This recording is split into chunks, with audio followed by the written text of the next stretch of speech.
बाजारात दुकान लावण्याच्या जागेवरून दोन महिलांमध्ये वाद होता। एक महिला आली, तिने दुसरेवर चाकूने वार केले। महिलेने महिलेचा केलेला खून लोक पाहतच राहिले। जिथं साईबाबा जगाला श्रद्धा आणि सबुरीचा संदेश देतात, त्याच शिर्डीत ही घटना घडली। श्रद्धेच्या नगरीवर गुन्हेगारीची सावली, शिर्डीत नेमकं चाललंय तरी काय? नमस्कार, मुद्दा जनतेचा मध्ये आपलं स्वागत। श्रद्धा आणि सबुरीचा संदेश देणाऱ्या साईबाबांच्या शिर्डीची ओळख जगभर आहे। दररोज हजारो भाविक तिथे येतात। देश विदेशातून लाखो लोक साईंच्या समाधीवर डोकं ठेवण्यासाठी येतात। पण दुर्दैवानं याच पवित्र नगरीची आणखी एक ओळख दिवसेंदिवस ठळक होत चालली आहे, ती म्हणजे वाढती गुन्हेगारी। ताज्या घटनेनं तर सर्वांनाच हादरवून सोडलंय। अवघ्या 5 फूट जागेवर दुकान लावण्याच्या वादातून एका महिलेनं दुसऱ्या महिलेचा भरदिवसा खून केला। सर्वाधिक धक्कादायक बाब म्हणजे ही घटना गर्दीच्या ठिकाणी घडली, पण मध्यस्थी करण्यासाठी किंवा जीव वाचवण्यासाठी कुणीही पुढे आलं नाही। एक महिला दुसरीचा खून करीत असताना लोक पाहत राहिले। ही केवळ कायदा सुव्यवस्थेची नव्हे, तर समाजाच्या संवेदनशीलतेची ही शोकांतिका आहे। ही एक ताजी घटना झाली, मात्र शिर्डीत खून, मारामाऱ्या, खंडणी, चोरी, भाविकांची फसवणूक, पाकिटमारी, महिलांची छेडछाड, आत्महत्या, आर्थिक गुन्हे, बनावट एजंटांकडून दर्शनाच्या नावाखाली लूट अशा विविध प्रकारच्या घटना वारंवार समोर येत असतात। भाविकांच्या श्रद्धेभोवती गुन्हेगारीचं जाळं विणलं जात असल्याचं चित्र निर्माण झालंय। शिर्डी भयमुक्त करण्याच्या घोषणा अनेकदा झाल्या। जिल्ह्याचे पालकमंत्री राधाकृष्ण विखे पाटील, माजी खासदार डॉक्टर सुजय विखे पाटील यांनीही वेळोवेळी पोलिसांना कडक सूचना दिल्या। अधिकाऱ्यांच्या बैठका झाल्या, विशेष मोहिमा राबविण्यात आल्या, काही टोळ्यांवर कारवाया झाल्या, तडीपारी, MPDA आणि प्रतिबंधात्मक कारवाया करण्यात आल्या। तरीही गुन्हेगारीचा आलेख पूर्णपणे खाली येताना दिसत नाही। याचा अर्थ केवळ कारवाई पुरेशी नाही, व्यवस्थेतील काही मूलभूत प्रश्न अजूनही कायम आहेत। शिर्डीत गुन्हे का वाढतात? यामागं अनेक कारण आहेत।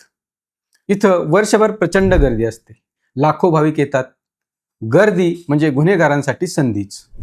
गर्दीत ओळख लपविणं सोपं जातं। चोरी, पाकिटमारी, फसवणूक करून आरोपी सहज पसार होतात।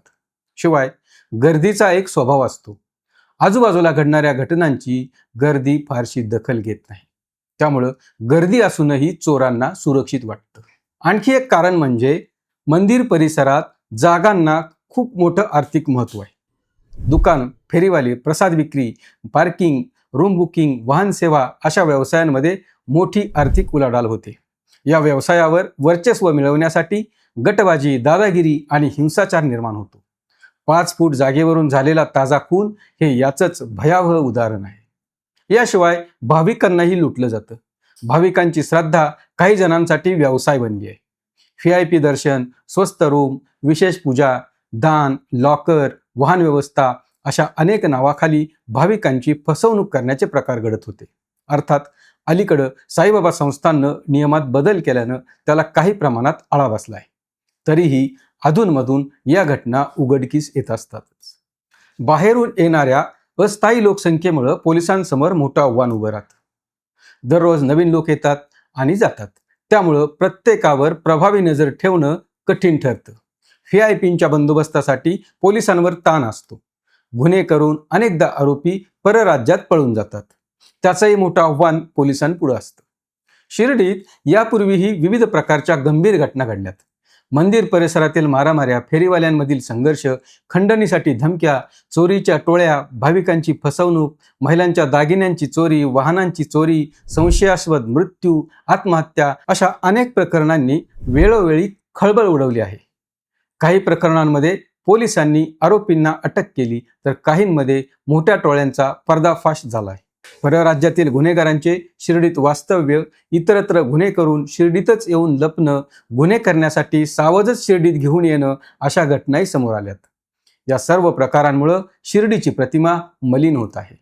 काही दिवसांपूर्वी तर रात्री कामावरून परतणाऱ्या साईबाबा संस्थांमधील कर्मचाऱ्यांचाच रस्त्यात खून झाला होता। या घटनेमुळे संताप व्यक्त झाला। यंत्रणा हल्ली, तपासात चोरीच्या उद्देशानं खून केल्याचं उघड झालं।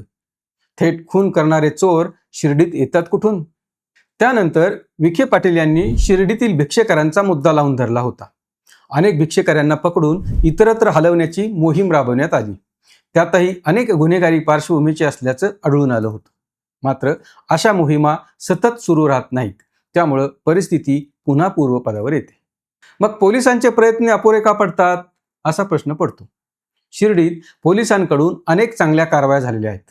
सराईत गुन्हेगारांवर तडीपारीची कारवाई, CCTVच्या मदतीनं आरोपींचा शोध, गुन्हे उघडकीस आणणं, विशेष बंदोबस्त, उत्सवा काळातील सुरक्षा, वाहतूक नियंत्रण यामध्ये पोलिसांनी मेहनत घेतली आहेच. मात्र प्रश्न एवढाच आहे की गुन्हे घडल्यानंतर आरोपी पकडणं महत्त्वाचं असलं तरी गुन्हे होऊच नयेत यासाठी प्रतिबंधात्मक यंत्रणा किती सक्षम आहे?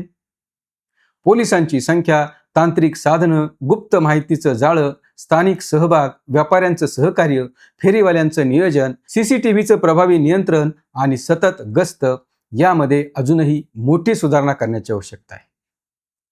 याला समाजही तितका जबाबदार आहे. भरदिवसा खून होत असताना लोक बघ्याची भूमिका घेतात. ही अत्यंत चिंताजनक बाब आहे. समाजातील ही उदासीनता गुन्हेगारांचं मनोबल वाढवते. गुन्हेगाराला भीती पोलिसांपेक्षाही समाजाच्या एकजुटीची अधिक असते.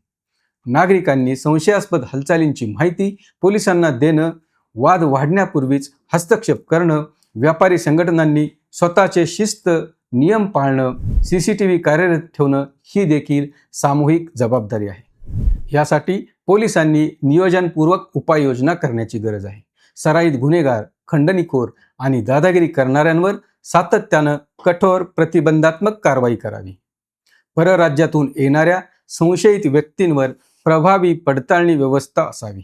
व्यापारी, हॉटेल व्यावसायिक, ट्रस्ट, पोलीस आणि स्थानिक नागरिक यांची संयुक्त सुरक्षा समिती स्थापन करावी. महिलांसाठी विशेष सुरक्षा पथक आणि तातडीची प्रतिसाद यंत्रणा मजबूत करावी.